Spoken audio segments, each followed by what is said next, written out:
inta Puntland ay kala dirisay maalin dekada Afrika ugu weyn laga dhisay dawladuna uma dhisin shisheeyna uma dhishay cid kale ma ayaga dhistay horumar ka socda intana qarax iyo qaxa ka socday madaawa wax la isku fiirsadaan annaga ayagu ma isku garashaana soo binaadam meel mooda dago dal wada lamani way annagu aan u hoosayna ayagu u koreeya oo ayagu gabadhooduna baabuur wadataa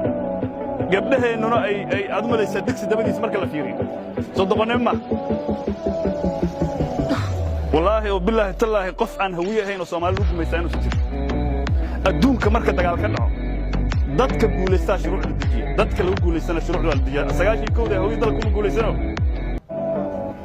شرعي واحد دجية نمكي لقد بوليستين نمكي بوليسان والوجود الدجية صوت غني ما شباب كان ماشان جوغني الصومال لان كي يمدو قودنا اللي كان إذا كما كان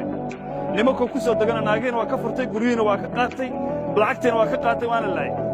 أسوأ سلام ما بوسو قدنا سوى طبعا ما